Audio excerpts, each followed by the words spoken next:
ang pinag-uusapan natin dito ay napakahalaga. Yes, sir. Opo, at ito pong mga kasong ipinatong sa inyo, perjury, robbery, extortion, theft. Senator Judge Padilla would like to interject before we go on a break.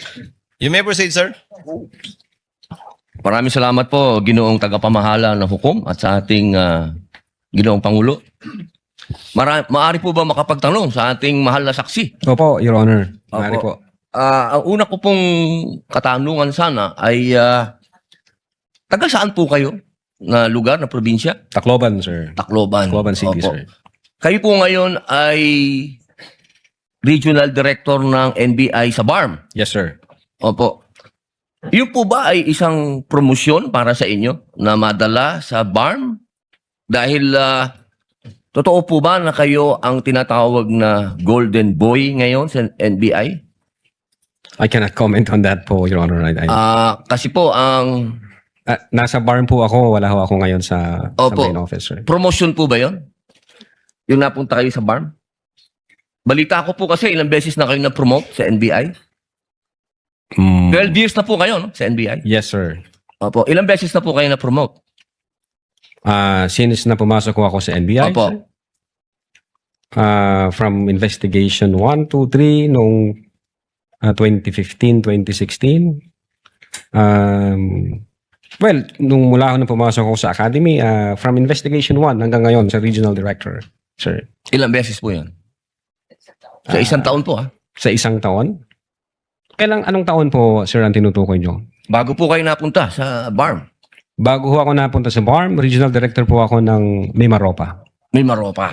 Region 4B, sir. Opo. Kayo po ba ang pumili sa BARM? Na Hindi kayo po, sir. mapunta to? In the Agency of Service, doon po kami nilalagay kung ano ang tingin ng direktor na makakatulong kami sa bureau. Bakit po kaya naisip ng direktor na sa BARM po kayo? Kayo po ba ay may kaalaman sa Islam? Hindi ko po alam kung ano ang naging basis ng direktor, pero Kayo po mismo. Kayo po mismo. Ang BARM po kasi is Muslim Mindanao. Yes, Your Honor. Opo. Meron po kayong kaalaman sa Islam? In terms of what do you mean kaalaman, sir? Yung Sa religion po ng Islam kasi Muslim Mindanao. So, ibig sabihin, kahit basic po siguro ng Islam, no? yes, sir. Kahit naman ho sino pwedeng i-assign kahit saang regional office dito sa Pilipinas. Di ba po parang Regional autonomy ang autonomous region ng Muslim Mindanao. So, kailangan man siguro kahit paano meron kayong kaalaman sa Islam. Konti siguro, sir. Ano po yung konti na yun? Well, isa po akong Kristiyano at hindi ko ho malalaman yung kabuuan nung Siguro po dapat meron kayong basic din na knowledge ng Islam. Ano? Pangalawang tanong po, okay na po yun. Pangalawang tanong po, meron po ba kayong, sa tagal nyo po, sa NBI, 12 years, meron po ba kayong na-encounter na kaso ninyo sa NBI?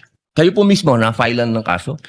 Your Honor, normal ho sa mga NBI agents na makakasuhan, in fact, maging sa sinumang law enforcement agency.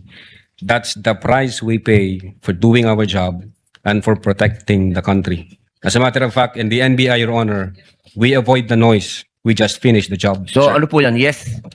Yes po yan? Yung sagot nyo? Yes? Normal ho yan yun sa amin. So yes po? Attorney Loto, kindly answer the question. Yes, sir. Oh yes. Ano pong, pwede po bang malaman kung ano pong mga naikaso sa inyo? Well, wala ho pa akong natanggap na official case galing sa ombudsman, pero may nakita na ho akong complaint na binigay sa akin from NBI. Hindi ko na humaalala yung sa case na yan.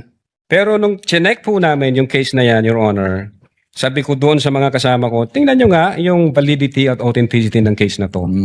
Pinuntahan ho namin yung nagnotaryo, I think meron Makati po, no? Court yun. Oh. Yung Makati Court, nag-issue ho ng certification na fake yung notary dyan sa reklamo na yan. So sabi ko, huwag nyo nang pansinin, marami tayong trabaho. Kung fake yung notaryo na yan, mere scrap of paper yan. Huwag na nating pansinin. Although, nag-aantay po ako, Your Honor, na mag-notify sa akin ng OMB kasi sasagutin po namin na eto ho ang nakalap namin, may dalawang Chinese na nagreklamo. Chinek ho namin doon sa BI, yung dalawang Chinese na yan, I think, 9 months nang overstay at pinaghahanap din ng Ano pong kaso po Bureau of yung Immigration. ipinatong sa inyo? Anong kaso? Hindi ko maalala, Your Honor. Meron ho, may mga kaso ho doon na nakalagay. Pero again, sabi Wala ko po nga, kayong isa kahit maalala na ipinatong sa inyo? if I'm not mistaken, arbitrary detention, may ganun ba? May unlawful arrest? Wala ho sa akin ng record kasi nga, sabi ko nga, nung makita namin na fake yung notary, hindi na ho namin binigyan ng pansin, Your Honor. Kasi napakakapal po nitong hawak ko. Wala akong problema, Your Honor. Sasagutin po kakapal. namin yan. Opo. Sasagutin ko Hindi po niyo yan. pa po nasagot magmula noong February 29 Kasi wala pa hong official notice galing sa kung anong ahensya. na nakarating po sa inyo. Wala pa. Wala pa ho. Ang nakuha ko lang, yung kopya niyan, siguro may nagpadala sa akin. Sabi ko, teka muna, wala akong official na nare-receive from ONB. So, nung chinek ko namin, kung nag-i-exist ba yung kaso, fake yung notary, hindi na namin. So, ibig niyo binigyan ng pong pansin. sabihin hanggang ngayon, hindi kayo sigurado kung nag-i-exist to. Dapat may notice na ako from ombudsman. Di ba po dapat ang reaksyon ng isang tao kapag may kaso, harapin? Precisely, Kasi Your Honor. Hinihintay ko nga po yung notice from ombudsman. Na pag meron akong notice Wala ng po kayong ombudsman- notice hanggang ngayon? sa Wala pa ombudsman? po, Your Honor. Yun nga ang inaantay ko kasi sasagutin namin kasi meron po kaming certification na fake yung notary. Inaantay ko po, Your Honor. Mas maganda po, maharap nyo kagad. Definitely, hindi ho lalong-lalo namin na po- tatakbuhan yan, sir. Kasi napakahalaga po ngayon nito. Yes, sir. Oo, ito po ay ang pinag-uusapan natin dito ay napakahalaga. Yes, sir. Opo, at ito pong mga kasong ipinatong sa inyo, perjury, robbery, extortion, theft, mainam po ito As I've said, Your Honor, in the NBI, we avoid the noise. We just finish the job, sir. Opo. Meron po akong tanong, pangatlo. Opo. Kanina po na ang ganda ng talakayan nyo tungkol sa Romanov.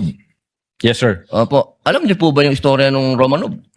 At ang gaganda po ng mga sagutan ninyo, alam niyo po ba yung historical background ng Romanov? Ang alam ko lang po dyan, Your Honor, yun yung nangyari sa, I think, Tsar, kung hindi ako nagkakamali sa Russia. Sa Russia. Opo. Opo. Sino po ba yung nakalaban ng Tsar? Again, hindi ko po maalala, hindi ko po nakita yung buong... Yun. Kasi napakahalaga po malaman ng taong bayan kung sino po ang tinatawag natin na Romanov at sino yung nakalaban nila. Kasi po, katabi ko, ang isa sa Marcos family.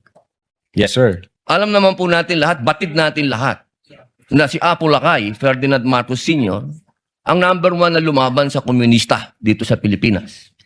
Batid naman din po natin na ang nag-execute sa Tsar, kay Nikolai at sa kanyang mga anak, sa kanyang pamilya, ay ang komunista.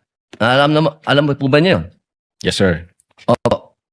Ngayon, sino po ba ang pangalawang pangulo na lumaban sa komunista? Sino po, sir? Ay di si Pangulong Rodrigo Roa Duterte. Hindi ba po dapat isipin natin yung Romanov ay tungkol sa threat na pumapasok sa mga pamilya na mga namumuno dito sa ating bayan na lumalaban sa komunista. Komunista po ako Gusto ko lamang pong alamin ninyo. Yes, sir. But well, insofar as the investigation on the issue of whether or not may Romanov or operation of Romanov, ang sabi ko po kanina, nasa intelligence service po namin yan, at I think ang makakasagot po niyan, Your Honor, yung director po namin. Opo, kasi nabanggit nyo kanina sa usapan po ninyo, si Baste. Yun Na po yung... sinasabi nyo po kasi kanina, sa usapan po ninyo, sa napakagandang usapan, na yung Romanov, hindi na ipapaliwanag kasi kung ano ba yung ugat nun. Napakahalaga po na alam natin yung ugat. Si Presidente Marcos Sr. ang lumaban sa komunista, kaya nagkaroon ng threat noong 1986. Yes, sir. Ngayon, sinasabi ni Baste na nagkakaroon ng threat sa kanila pamilya sapagkat alam naman nating lahat na ang nagpatuloy ng paglaban sa komunista pagkatapos ni Pangulong Rodrigo Roa Duterte ay si Inday Sara Duterte, ang ating Vice President. Sumasang-ayon po ba kayo doon? Wala po akong personal knowledge, sir. Ay, bakit po kayo walang personal knowledge? Yun po ang sumunod na assignment ng ating Vice Presidente pagkaupo niya. Siya po ang nag-take over ng NTF-ELCAC. Hindi po alam ng NBI yun. Well, nag-NTFL ka siya, pero yung factual circumstances doon, Factual. wala pa po akong... Wala po kayong Pero alam niyo po, sagutin na lang po ninyo na siya ang nag-take over ng NTF-ELCAC. Yes, Your Honor. Opo. Isa na lang po, ginoong tagapamahalang hukom. Sabi niyo po kanina, ulitin ko lang po, gusto ko lang pong malaman uli. Inamin niyo po na wala kayong personal knowledge tungkol dun sa threat ng Pangulo? Ng pangalaw, sabi niyo po kanina, wala kayong personal knowledge na kumuha na ng assassin o papatay sa Pangulo, ang pangalawang Pangulo? Narinig ko po kanina. During that time? Yes or no lang po? During that time, ongoing ho ang validation namin, So, sir. ibig niyo pong sabihin ngayon, meron na kayong personal knowledge na meron na kayong... Hindi po, ongoing po ang validation. At sabi ko nga po, ang makakasagot po niyan, yung intelligence service namin at ang director po namin, sir. So hanggang ngayon po, wala pa kayong personal knowledge? In so far as the cybercrime division is concerned back then, Ngayon ongoing po, ho yes or yung no po? Ngayon po, sir. Mahal naming saksi. Ngayon po.